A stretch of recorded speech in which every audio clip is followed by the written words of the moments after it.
Hey, Dave. Great to have Victor. you on the show again, which is the show that you are on. Dave, That's Victor. here is your trivia question about the show you All right, are I'm excited. on, Dave. Here's I'm a very trivia excited. question about the show you are on. Who was the guest on our most downloaded episode of Six Unseemly Questions? Most downloaded episode? Yes, the show that you are on that you've been on for 3 years. I'm going to say that is Yamaneika growing Saunders. and starting to like pay you. That show, the one you care about. I do care very deeply about this show. As you can see, we're wearing the same costume. I'm going to guess Yamaneika Saunders. Dave, this is the first time you've ever got an answer correct. See? Since we've been asking trivia questions. It is it feels great, man. that it was really Yamaneika Saunders, definitely. So Dave, congratulate Dave by subscribing to the show. You can. That's a gift in itself, Just at everyone. Six Unseemly on all social media and unseemlyquestions.com. All right, let's get the show started. Six Unseemly Questions! Welcome to Six Unseemly Questions. I'm your host, Victor Varnado. This is my sidekick, Dave Rosinsky. What's up, we've got a great contestant on the show today. Ladies and gentlemen, it's Yamaneika Saunders. Come on up, Yamaneika Saunders. Welcome back to the show. Have you back on the show. Yes. All right. Yes, Welcome you're to the back. show, Yamaneika. How are you? Oh, we're doing great. I'm also doing great. We're at the top of the line. All right. We have a great studio audience. And our studio audience is Weiwei and Sarah Hartshorn. Oh, yeah. Welcome to the show, guys. Welcome, Sarah. Great to have you. No, she's not speaking to me. Oh, I'm sorry. Yeah, thank you. I was trying to be a respectful audience. Oh, it's, we great enjoy audience. our audience's interaction. Thank you for being here as well, Weiwei. So, Yamaneika, let me explain to you how the show works, and then we're going to get started with the show. I'm going to ask you 6 unseemly questions. At the end of each question, I'll ring a bell if I like your answer, like this. However, if I do not like your answer, I will not ring the bell, and I'll tell you why. Regardless of how many bells you get at the end of the show, I will decide whether or not it's worth giving you $5 for your appearance on the show. Okay. So there we go. All right. So let's get started, everybody. It's time for question number 1. Question number 1. What are you doing on Twitch? I'm currently playing Fortnite on Twitch. You're playing Fortnite on Twitch. So like you're on Twitch and you are streaming yourself playing Fortnite. But on top of that, you're also on this podcast? Yeah, it was either don't do this or don't do the show. So it was hard. Now that I'm hearing I'm your number 1 downloaded, I mean, I want an award for that. Do I get an extra $5? You might. You never know. You could possibly pull out extra cash because you're our It's never most happened downloaded. before. You were on our most downloaded episode. You know why I love that? Because I had such an amazing time on that episode, and I felt like I shared a lot, and you guys are awesome. So Thank you. Sharing is caring on this show. And not only that, Yamaneika, you are the first trivia question about his own show that Dave has ever gotten right. Oh, wow. See, we make a good team, Yamaneika. I love it, Dave. You and me, we got this. We All got right. this. You know what? I'm going to give a bell for that first question. It was a very spirited conversation. I enjoyed it. Yes. All right. I'm pumped right now. It is time for question number 2. I'd like to remind you before I ask you question number 2, you don't have to answer the question. You can answer the question any way you want to. But before we even get to question number 2, can you tell people out there what you do? Yes, I am a stand-up comedian. I am a television personality. I am a producer. I'm also a writer. And most recently, I was creative consultant.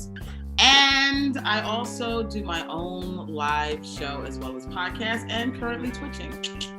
Wow, there's a lot of hyphens. There's a lot of hyphens. We're all multi-hyphenated, but sometimes we don't know how to tell people everything that we do. So You did a pretty good job. I agree with you. Thank you. I agree with you. It's hard for me sometimes to like nail down what I do. I mean, because it was easy when I first started out, when I was just like, I'm a comedian, that's what I do. But then after a while, like you just become more as you become like a full person, you know? I thought you just had problems with hyphens. No, I actually like hyphens. They're one of my favorite punctuation marks. What about Not an dash? You anti-hyphenate. like dash? Yes, but I don't like it to be called a dash. All right. It is time for question number 2. Let's get to question number 2. Here it is. Do you have a comedy rival? It's a complicated question because there is a rival, but there is not a rivalry. Does that make sense? It makes sense to me. I've been proclaimed comedy rivals by people whom I don't care about them rivaling me in comedy. Right, absolutely. So we're in the same category there. Okay, so somebody proclaimed that you were their comedy rival. They're like, one day. You know what happens a lot, especially in this business of comedy, if people look at you aesthetically. I'm not saying this is the only example of a rival that I have, but sometimes people look at you aesthetically and they make a judgment call on who you are as a comic, and then automatically somebody becomes your rival because of it. So it's that kind of shit. It is. I've heard stories where someone mentioned my name and then someone else was like, F that guy, I hate him. And I don't know what it was about at all because I barely knew the person. Person I know. I know. Who, how? Stop being mean to people, okay? And I don't know. It's just happening. a thing that has happened. I mean, I do have a thing that a lot of people don't like when they encounter it, which is I have a part of me that will not like when I turn off and I'll just speak to you 100% honestly about what I think. And some people do not like that at all. Mm-hmm. Yeah, but the truth hurts is what they say. So them. It doesn't matter. But you think randos are just running around calling you the F word? Yeah, I know someone who I trust told me about it, and I was just like, I have no idea why. But maybe someday I'll find out. But you know what? Someday. Again, that was a spirited conversation, which I enjoyed. There you go. Yes. If I would say the most consistent thing to make me give someone a bell if it's a spirited conversation that I enjoy. However, sometimes when there's spirited conversations that I enjoy that have a turn at the end, I'll go away from the bell. Okay, so I'll try to keep that in mind. Everyone, definitely keep that in mind, everyone. All right, it is time for question number 3. Question number 3. Have you ever been seduced? That's it? That's the question. I was like, by who? Absolutely, I've been seduced. What was your favorite version of being seduced? I guess my favorite would have to be the one where I actually allowed the seducing to take place, right? And have a result of seduction. You know what? I was very seduced and pursued by an older gentleman who's sort of out of my wheelhouse. And he was out of your wheelhouse? He was a little out of my wheelhouse. Yeah, he was a little out of my wheelhouse. And like, how old are we talking? He was 16 years older than me at the time. Mm-hmm. Or I mean, he's still 16 years older than me, but okay, that's a decent amount. Okay. Mm-hmm. Please continue. He was not my type. I mean, not that I don't have a physical type as much as I have a vibe type. I always get into relationships with men based upon the vibe, which is probably where I'm really failing. But he didn't have the vibe that I normally look for, but it was something about him. And he was very charming, he seduced me in a way that I think only an older man can, right? Especially when he's got 16 years on you. There's certain things that the men that are my age are not doing because they haven't learned it, because, this is something that he's learned over time. This is information that he's acquired with maturity, and it was just exhilarating. That's a great story. I'm going to give you a bell. And it's not because I enjoyed the conversation. I just enjoyed listening to that story. Good story. All right. So it is time for question number 4. It's time for question number 4. If you could change one thing about yourself, what would it be? I just thought about this yesterday. I wish I had more patience. Oh, yeah? You don't have a lot of patience? I don't have a lot of patience. and I want to be like, I have some friends who are like, you ever been able to use the word lovely for a person? Like, oh, she's just lovely. And they're like women with patience and kindness and compassion, and they're gentle and they take their time. And when people say like the true essence of a woman, these are the women they're talking about. And I sort of beat around the world, you know, like Eveline and the Wiz. And I ain't got time. I mean, I have compassion, but it's going to come with a lot of grief. And I have very, very little patience. So I wish I had more patience. Yeah. Okay. Are you a Well, Scorpio? I feel like you. Wait, You you a are? I Scorpio? Is knew that a it. thing? Me too. Oh, so you get the vibe. You get it. Yes. So the two of Yes. you have very little patience because you're a Scorpio. Those are Scorpios. Yes. There's something about, listen, because I know a lot of people are not into astrology. They can't get it and da-da-da-da. And I understand that, right? It takes a leap of faith. But what I will say is there's something very true about what was happening with the moon and the stars and the season and the environment in the time which you were born that puts you at a certain place. And because Scorpios happen in October and November, the times where fall is sort of just about to dissipate and there's a little loom and a bit of brooding and darkness over the world, these babies come out. They have to be very discerning about their environment. They're very keyed into the world because the world is at its highest place, you know? And I mean, that's what's happening. Whatever sign you are, whatever happens in the world, whatever season is going on, however the moon is at its place at this time of year, it really gives you a disposition that is juxtaposed to what's happening in the stars. Gotcha. Well, I'm going to say my sign is leprechaun. Would you been able to guess that? Would you guys been able to guess that? No, Ladies We and gentlemen, assume that you is were born Dog under a show. pot. Yes. some people A call him what? a professional A professional what? comedian. Leprechaun? Some people do. yeah, I mean, More so than you will admit to. I'm going to say no bell on that question. I'll tell you why. that's It's because crazy. That's the most belled question I should have had. it's because I don't believe in astrology at all. You don't All believe right, I'm a so- leprechaun. That's my That's sign. why I put the little addendum there about, I understand, I think I am more in tune with astrology than I need to be, especially since I profess myself to be a Christian, and the foundation to which I move my life should be based upon God's principles and practices and not the things that happen in the stars. But at the same time, God created the stars. Okay, I mean, I will say that I'm definitely not going to get in an argument with you about God on this podcast because that's not really what the podcast is about. But I do believe in a higher power, and I do believe in the universe. Mm-hmm. I don't believe in astrology. Okay, All right, it's fair time enough. for question number 5. All right, question number 5. Tell me an unexpected fact about yourself. Most unexpected fact that I guess people are more surprised by this, that I'm classically trained in the theater. That you're classically trained in what? In the theater. Oh, in That the doesn't theater. surprise me at all. I can hear that in how you talk. Just your, I don't know what the word is. Yeah, Your I can hear it in that she Delivery, said cadence. the theater instead of theater. theater. I'm classically trained in the theater. No, a lot of people are like, really? Why? You know, Like because the one by your house? yeah, the Apollo Theater. The Apollo of the theater. I Really? like to watch So the YouTube. can I tell you that actually reminds me of something really funny about a story about myself is because I was in this movie, End of Days with Arnold Schwarzenegger. And Yes.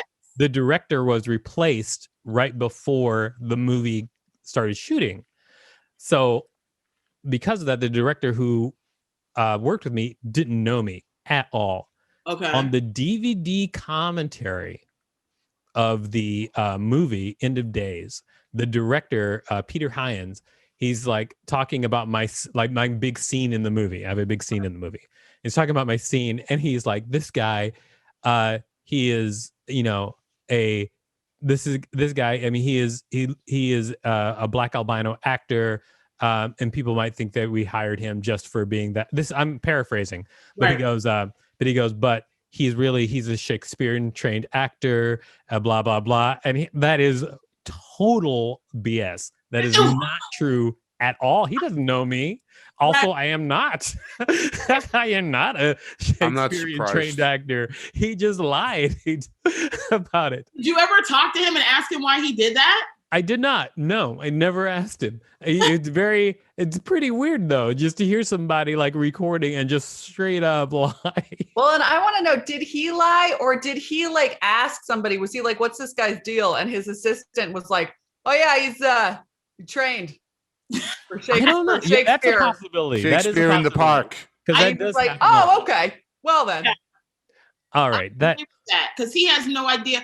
And also my biggest concern would be like, dude, why are you like saying anything about me? But he could have also got you confused with someone else. He could have he was casting somebody else. I mean, you never know. No, he didn't cast me. He didn't cast. He was the new director who was switched right before shooting started. So casting happened before him. Oh, and he came in after shooting already started, and so he just either somebody told him a lie or he was BSing.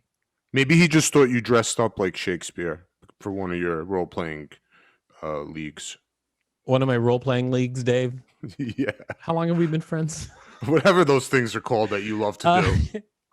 Yamaneika, and so why do you think people don't think that you would have, why do you think it's unexpected that you're part of the theater or you were trained in the theater?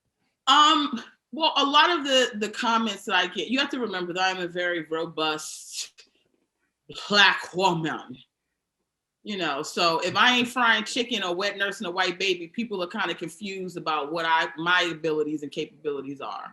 So oftentimes, even when I get off stage, people are like, "Oh my God, you're so smart! It's so smart!" It's like, well, I think most comics are smart. You know, you have to think, we have to be aware, we have to be cognizant of certain things. So it's just, you know, you add that other layer of like, why would there just be somebody? It's not even so much the theater as much as it is that I'm being trained. I don't think they think that big Black women have an aptitude to be trained for anything or prepared in anything. We just sort of walk out in life and go, all right, I'm gonna do what I'm gonna do today. I think it's very few people in the world who like look at other people as like souls. Like they look at other people and they think they're a thing that they see in front of them, but they don't think of them as they think of themselves. Like, because when you're yourself, you're not thinking about your physical body. You're thinking about who you are as a person. And they don't look at other people as people. Like they'll say crazy things to people because they don't understand, you know, what they're affecting or anything like that. That's a very narcissistic personality. As a person I subscribe to being somewhat of an empath, although I can't claim it 100% because of my personality disorder of being a first most times. I do take the time to see people. And so I think if you can't see people and if you can't recognize that somebody is a human being outside of yourself, that's where the problem lies. And I would wonder how many people are like that versus more people that can have a conversation and actually see somebody, because that other part seems very sociopathic. I absolutely agree. Like if you saw people as you see yourself, you would never do horrible things to them. 1,000%. Yeah, I absolutely agree. I'm going to say no bell because you said the theater, so no bell. Right. That was like 20 minutes ago. You just let her keep talking that whole time just to say no when you already decided. Sorry. The theater was hilarious and it's worth no bell. I've known the thing that was going to cause you not to give me a bell. As soon as I brought up astrology, I said this. That's why I was power talking. And then now the theater, when he, I said, "Oh, this is gonna," and then you shared that horror story where somebody tried to act like you. I was like, "Oh, this is it." But I've gotten more bells than I could have ever expected, so I'm happy. All right, sounds good. I'm glad you're happy. You got a lot of bells. It is time for question number 6. Question number 6: how's Joe Biden doing? Honey, I ain't heard from this in eons. What is he doing? I ain't heard from him. Kamala, this is silent, honey. I said, oh, they silent now? We need to hear from you, Joe. We need to hear. I don't know what he's doing, but whatever he's doing, he's surprised. Okay? He's surprised. Where is he?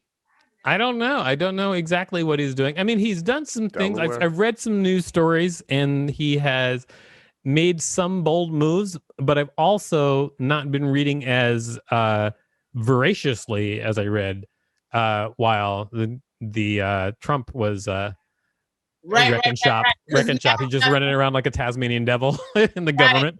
You kind of trust. You have to trust him somewhat because he's not the horrible monster that we had. You understand? And so exactly. You guys need a presidential update, and then you'll feel good again about yourselves. Yeah, I just want to know what him and Kamala are doing. Like, I haven't heard anything about even Secret Service complaining about having to get hair care products from CVS at 3 a.m. Like, what if they're just having sex every day with each other? Oh, yeah. I'm sure Kamala is having. Her and her husband look like they still get down. That's not what I meant with each other. I meant with Joe Biden is having sex with Kamala every day. I seriously doubt that's happening. Joe Biden looks like an old G.I. Joe. There's no way he's having sex with anybody, honey. He was simmering on it. I don't know that they this entire time. I mean, I don't think that would actually happen. But wait, are you saying he's too wasted? Who, Joe Biden? He and Jill get it on his birthday. Yeah, I think they do. He get down with a lot of the shenanigans that he's a part of. I don't think that Joe Biden and Kamala Harris are having sex with each other, but I do think that Joe Biden and Kamala Harris separately have sex with their spouses because they all look like, they haven't lost it. Everybody's good. Well, thank you, Victor, for letting us know. No problem. All right. I'm going to say bell on that question. I appreciate that with the bells. Because the reason I'm giving you a bell is because I feel like I got lost in my answer about Joe Biden and Kamala Harris and sex. And so I just wanted to give a bell to just kind of cleanse the palate of the room, Well, I'm glad you talked about it. Don't stray away from it. No, I'm not. I still stand behind that we talked about it, but I just gave a bell to cleanse the palate of the room. Sarah Hartshorn earlier just said I was smart because of doing that. She thought that it was a good move. Good. Thank you. And I'm not going to open my mouth and lose it. So thank you.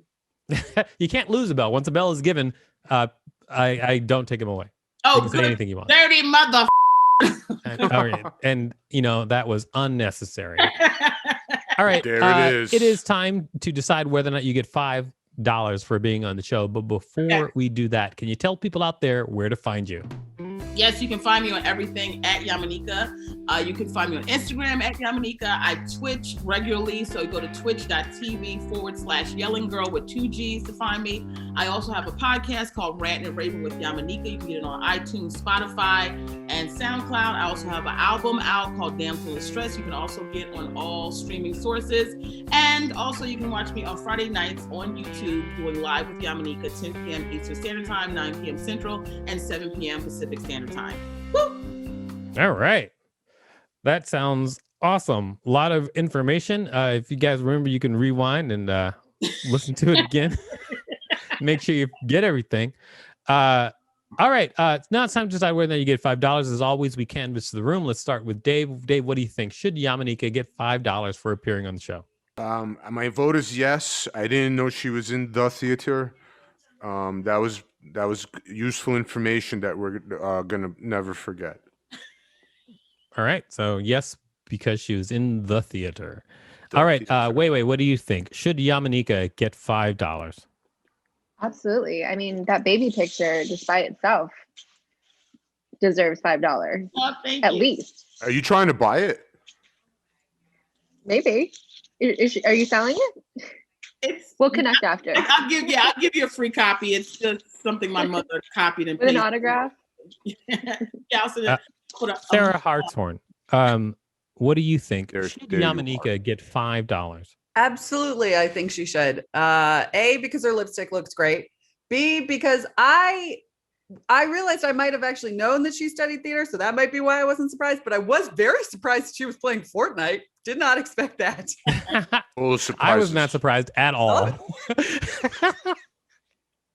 Also, yeah, she's doing so many things. Give her $5. All right, let's find out what our producer Rachel thinks. Rachel, what do you think? Should Yamaneika get $5? Yeah, you know what? I was really surprised to hear that she's playing Fortnite while recording this episode, and I really enjoy the ability to multitask. So that is a skill that is worth at least $5. Thank you. All right. Okay. Very well said, Rachel. Thank you. Thank you, Thank Rachel. you. Good to see you. Good to see you too, Dave. Thank you. All right. Yamaneika, we'll end with you. What do you think? Should you get $5 for appearing on the show? I will take my time to say whether I should get $5 or not, to say that I had a conversation with somebody less than a month ago, and they were speaking so highly of Victor and what a professional he is and what a helper he is. You were offering to help somebody that, needed help. So I want to give my time to you for that. Thank you for being awesome. No $5 for you. Oh, But thank you for appearing on the show. that was It's a been great good, having good you. move, though. I hope you kill everything in Fortnite. We're just going to wrap up the show. Let me talk to Dave. Dave, what did you learn from this week's show? So wait, you have to kill everything in Fortnite? I At think the end? that's the game. Yeah, you're supposed to kill everybody. Yep. And you're not supposed to be nice to people like on our show? Dave, I've asked you what you learned, and you've only asked Well, me that's questions. the message. You know what? for I'm going to today's- end the show right now. today's show, Everybody out be there, nice find to us at Six everyone. Unseemly on all social media. Medias. Unseemlyquestions.com. .com. Starburns Audio, a podcast network.